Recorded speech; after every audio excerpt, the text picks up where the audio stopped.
Okay, so the next point is to check whether your saddle size is correct for your horse. So by that I mean the length of your saddle. So it becomes problematic when your saddle is too long for your horse, and then they get sore in their lower back. This part of their back gets sore. So how you check for that is you locate his last rib. Okay, so he has his last rib, and then you follow that rib up his spine to there. And if you have a look, this saddle's pretty much spot on to where it needs to be. So you follow the rib up towards his spine. It goes a little bit in like that. Goes a little bit in like that, and you can see that this is where it wants to be, right over there. So if your saddle is sitting beyond this point, then it's too big for it.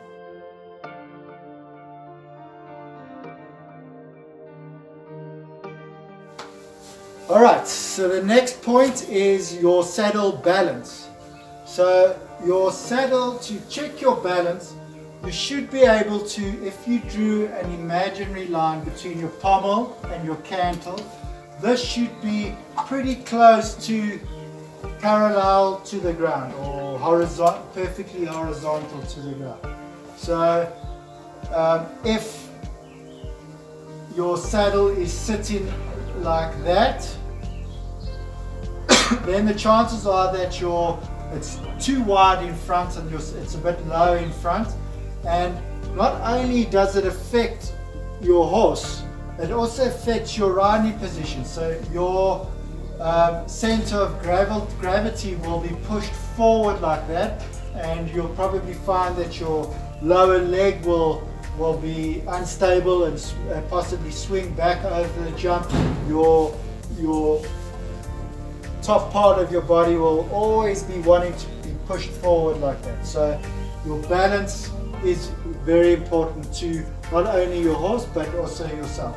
And then if you find that your saddle is sitting like that, then chances are it could be too wide, too tight in front, and lifting the tree up like that.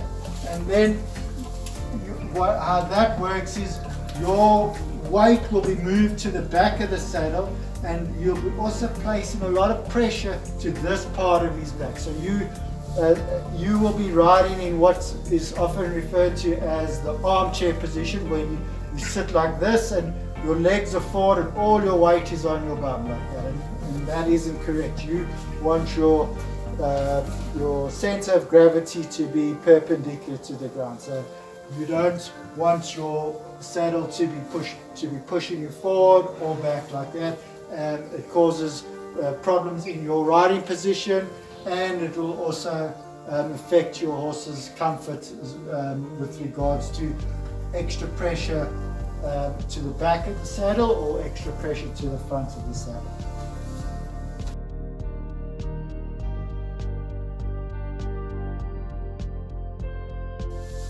Okay, so the last point is coverage.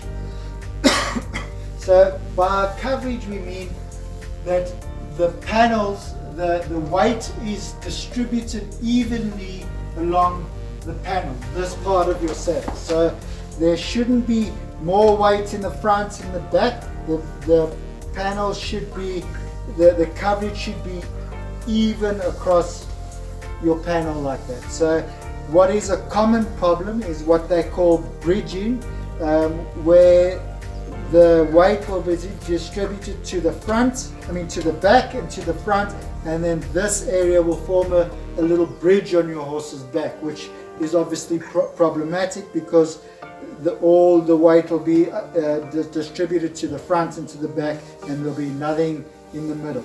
So how you can check that, there are two ways that I can tell you how to check that. Firstly, which is obviously simple, you stick your hand underneath the saddle and you run it underneath the panel, and if you can obviously feel a gap along the panel where you can possibly slide your hand or a few fingers into, then your saddle is bridging. But I find that can be a little bit tricky to check, because you know, sometimes you lift, to get your hand underneath the saddle, you've got to lift it up anyway. So it's not always the most accurate way, in my opinion, to check it out. So what I sometimes do is I will wet the horse's back just slightly. I mean, it doesn't have to be drenched, but just wet it like that. And then I'll put the saddle on his back in the correct position, and I'll just give it a little bit of a press like that down, so that you know you can kind of you know, emulate what it would be like with you on the saddle, and then lift it up and check to see if it's wet all the way along. You know, if there's an area over here that's dry, then you know that that's not making contact with your horse's back, and that would give you a good indication to see whether the saddle's bridging. So distribution is the final point, and it's super important that your weight is distributed as evenly as possible across the panels of the saddle. Alright guys, so in closing, as you can see, or as I've previously mentioned, the saddle fit is super important. You're going to run into problems if your saddle's hurting your horse, and you also may you know, be riding your horse to a fraction of what he's capable of doing. So and you know, the horses' backs do change over time. You know, if you fit your saddle and then you know the horse is in continuous work, there's a very good chance that his back might muscle up and the saddle will become tight for him. Or if your horse you know, maybe has an injury and he's laid off for you know a month or so, then obviously that muscle is going to deteriorate and the saddle might become too loose for him. So it's always good to try get the saddle fitter in at least twice a year to make sure that everything's all okay.